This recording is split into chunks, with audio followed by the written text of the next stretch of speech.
All right, Rob. So last night, game 3, Boston Celtics win, take a 2-1 lead, 116-100, much closer game than that. I was talking today on our show, First Things First, Rob, and I was saying, in today's NBA, I'm not saying it was a nail biter because it wasn't, but we've talked about the comebacks, right?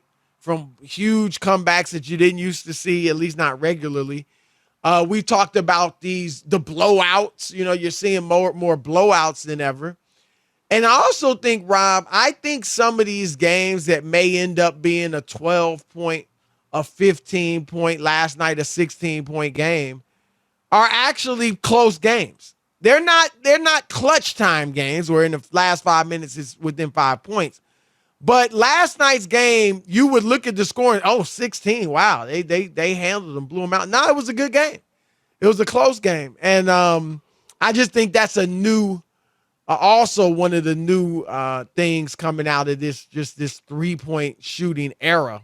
Go ahead. Yeah, I was going to say I definitely was impressed by Boston.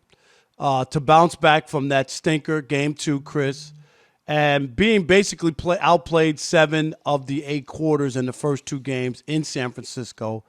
Come home, jump out. They had like a 12-point lead, and they just kept fighting and fighting. Even when Golden State, got closer and closer, they were able to respond. And I expected they did every time. They really Golden did. State Am I right? Every time they got here we go. They're gonna blow this 12-point, the original 12-point lead. No, right. And Boston answered the bell time and time again, and it was a big win. We talked about it yesterday. The team that wins Game 3 in a 1-1 series goes on to win the finals 83% of the time. It doesn't mean it's over and they're going to win. Yeah, that ain't. I don't even think that's relevant at this point. No, it's a number. It's just a number, and it's a big number. It's not 55%, 83%. But I still feel good. I had Boston in 6. I'm still going to hold on to that.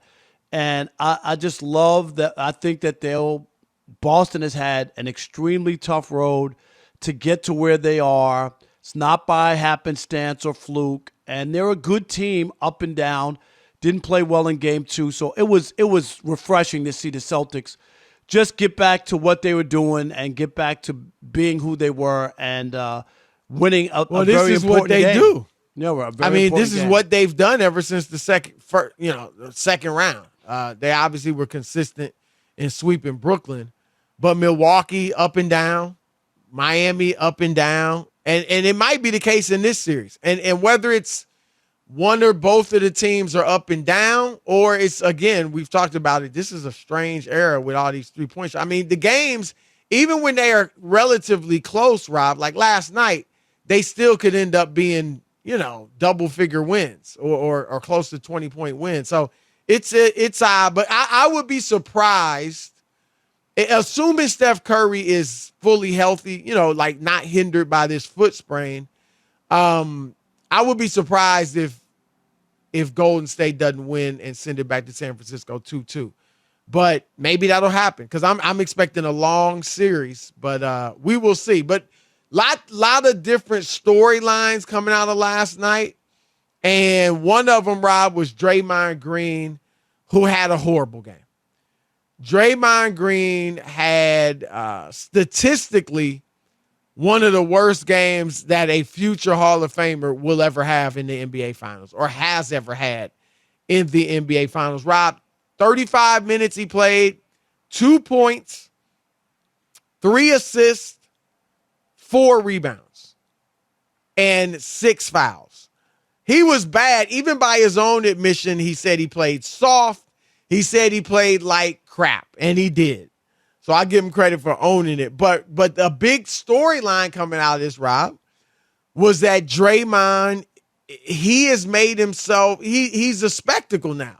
Not only because of his antics on the court, but also because of his comments in the off days and his comments on his own podcast, which he's doing after every single game. And even last night, after a horrific performance, after being asked about it by a reporter, he still went and did a podcast last night after the game. Here's an excerpt. Well, let me go to Isiah Thomas first. The legendary first, right. Isiah Thomas on NBA TV was critical of Draymond for all that he's got going on off the court, not just the podcast, but comments he's making, back and forth he's getting in, KD, Cedric Maxwell, all that. And here's Isiah Thomas, the two-time NBA champion, on Draymond. The NBA Finals, and when you're playing for a championship, it really is about your mental toughness and your mental focus in being able to totally 100% concentrate on your opponent, shutting him down, understanding their offensive and defensive schemes. And anytime you lose that focus or that concentration, and you're talking about Cedric Maxwell, and you're talking about podcast, and you're talking about the fans. Don't talk about X and O's, though. Then you have lost, you have really lost your concentration and your focus. And where does that show up? That show up in the box score in a game like tonight where you play 34 minutes, you have 4 rebounds, 3 assists, and 2 points. Draymond Green does that in a grade school game, not in the NBA Finals. So when you talk about focus, this is what the NBA Finals is about. And right now, he has lost focus in terms of concentrating on beating the opponent. Bravo, Isiah Thomas. Bravo, bravo, up and down, Chris. Well, Draymond, of course, answered it, and here's what he said. Draymond, of course, he's on his podcast. This is him. I hear all the noise about the podcast. It's not going anywhere. You're going to get this podcast. If you don't want to listen, don't. But you're going to get this podcast. And if you want to talk about it, great. You know, I know, like, there's media people. I'm sorry that this podcast is probably doing better numbers than yours, or your attempt at doing a podcast, I ain't the one listening. I mean, so, you know, there's other people listening, so be mad at them. But y'all going to get this podcast. Win, lose, draw, hoisting the trophy, putting my ring on my finger, you name it. Y'all getting this podcast. If I'm the Warriors, I've had it. I mean, and then, you know, media people. Isaiah's not a media person. He's a former NBA star. He's a Hall of Famer. He's played in big games and big moments. He knows what it takes. To just poo-poo Isiah Thomas as media guys talking about the podcast. Stop it, Draymond. Stop it. You can discount me and Chris all you want. You can't discount Isiah Thomas. Stop it. Those guys played. They know what it takes. No one's saying you can't do a podcast, but when you don't produce and you don't put up numbers, it's a problem. If you had a triple-double and you blocked the game-winning shot, Chris, nobody would mention your podcast. Do it all you want, but you're not playing well. Come on. That's the thing. And look, I texted with Isiah. I like you said, bravo. I like his comments. We played his comments on First Take today. But I will admit this. Everyone's different. And some guys do you have to do different things. Whatever you have to do to get yourself to play at your optimum level, do it. Now, LeBron James, Rob, after his second finals against Dallas when he struggled, he went into what he called zero dark 30 mode. He cut off everything. No social media, nothing. I'm not Wasn't talking watching to people. Sports news, all that. Was just reading his books he wanted to read, watching movies. Get away from it all. That's what he had to do. And so Antoine Walker, Rob, he's on First Things First with us. He told us his thing was, I just got to do what I do. And his teammates, Shaq and Dwayne Wade, when he won it with Miami in 06, they said, man, just be yourself. So he's a South Beach guy. So he was like, I'm still doing my thing hanging at South Beach. And he was the second leading scorer for the Heat when they beat Dallas. So it's different strokes for different folks. But Rob, you hit it on the head. The fact is Draymond's not producing. So people are going to look at the podcast at your back and forth with Kevin Durant, at your back and forth with Cedric Maxwell, and say, man, is he distracted? Because I know when you won it in 2015, I don't remember any of this. When you won it in 2017 and 2018, you certainly weren't podcasting, and you weren't getting involved in back and forth like this. And even though you were still an energetic, intense player, he's making a spectacle of himself. He said it on the podcast, Rob. He said after game 2 and the comments he made about the refs and how he's officiated differently, he said going into last night's game, that was on his mind. The noise was on his mind. What everybody's saying, you create the noise. That's the problem.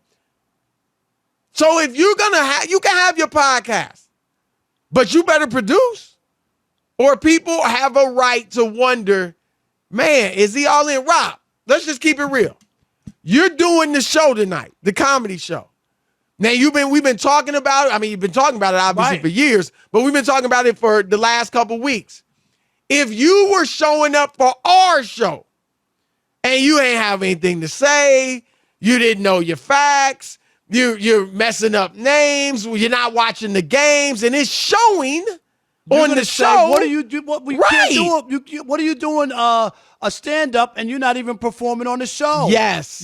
You know what, Chris? And if you were like, hey, no matter what, I'm doing the stand-up, I have a right to be like, dude, you putting this stand-up ahead of the show, ahead of your job. Exactly. A one-time deal over something we've built for 4 years now, right? And hope that run for 20 years, God willing, or whatever it is. Absolutely. You see, I didn't take off tonight, right? I could be like, exactly. Right. No, I'm not going to take off. All right, I'll do the podcast. He took off last night. Huh? Draymond took off last night. Right, that's what I'm saying. Right. I mean, essentially. Essentially, and that's why it just kills me. You know, they want to discount us, Chris. You going to discount Isiah? Come on. Right. Those are real comments from somebody who's been there and done that. And the best point Isiah made up, Cornbread Maxwell, I'm playing the NBA for 30 years. Why are you wasting energy on Cornbread Maxwell? Seriously. The only thing I want to know about cornbread is how much butter you're putting on it. All right, maybe I won't use that Rob, hey, he's a broadcaster for the opponent. Right. I mean, it's bad enough, but the fact that he's actually a broadcaster for the opponent makes it even worse. It's like somebody, if they're playing the Lakers, going at it with Stu Lance. Right. I mean, I get it. Cornbread was better than Stu Lance, but still, come on. Like, come on, Dre. Do you have a problem with Draymond podcasting and all the other things, going at it with Cedric Maxwell, going at it with KD, going at it with the media, and playing as poorly as he is? Your turn to win. All right, Chris, let's kick it off with Michelle in Vermont. You're on the Odd Couple, Fox Sports Radio. Hello, guys. Thanks for taking my call. I really enjoy your program, both of you. Thank you. You're welcome. No one has a problem with Draymond Green having a side gig. It's when it impacts your main job where people will talk. So it's like me going to work. I have a part-time job. I'm at my main job and I'm falling asleep at the desk. Or I'm on a Zoom meeting and my head's down. They're looking at me on camera. I'm not performing. So it's not a podcast. It's the impact you're not having on your main job, not the side job. The main, so you can put it on hold for a couple of weeks. That's absolutely it. And Rob, that would be the case in any job. We talked about it, you know, hypothetically with you and the comedy show. Exactly. It would be the case in any job. If you are not producing at your main job, people have a right to look at what else you got going on, especially when it's stuff you weren't doing in the past and had success. Right. And it's not just as much, Chris, in a team setting. And you know that same thing could be at a job where it's a group of people.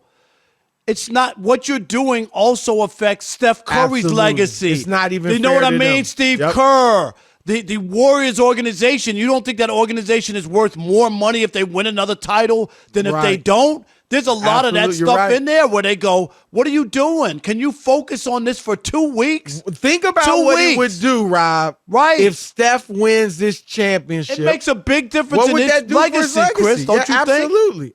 Totally. If I'm Steph, I'm like, dude, really? You can't give me 2 weeks? Right. Shaq, in Richmond, Virginia. You're on the Odd Couple, Fox Sports Radio. What's going on, fellas? What up, bruh? It sounds like you're going to be on Draymond's side. Yeah, let's hear this. I don't necessarily pick sides. I don't think it has anything to do with the podcast necessarily, but I'm not going to kill Isiah for that's his take. But I just think really it's a bad matchup, man. If you think about it, Draymond is, typically like the small ball 5, most of the time at the 4. He's quicker than most bigs and stronger than most wings. With this particular matchup and how the Celtics play defense, he doesn't have any matchup advantage. So they're pretty much taking everything away from the Warriors in terms of like the dribble handoffs, any kind of 2 setting. 2 points, 4 rebounds. So what's that got to do with matchup? That's what he 4 should be rebounds. doing. He had 11 rebounds in the first game. So 4 rebounds. They've changed something so much. Right, but I'm saying for his career, typically he's not really that stat stuffer type guy. And I get that, but he didn't do the things he does do. Play make. He had 3 assists.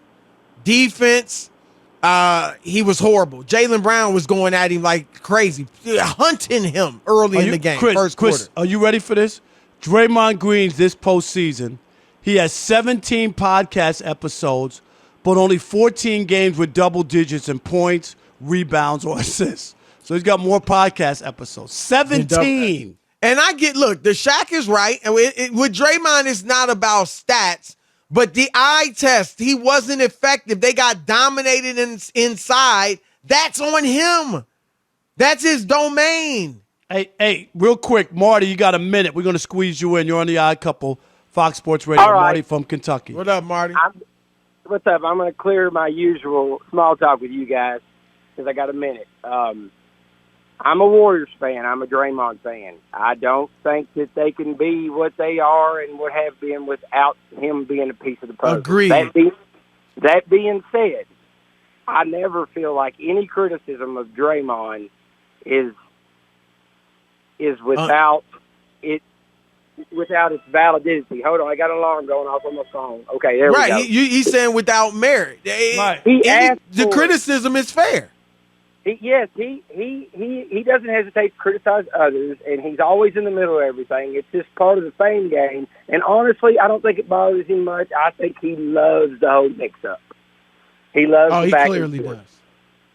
He does. No doubt. He clearly Thanks, Marty. And Rob, the thing he said that bothered me the most was, look, win, lose, or draw, I'm doing this podcast. Right. Dude, if you lose game 4, and you're down 3-1 now, and it's looking like you guys aren't going to win, I'm sorry.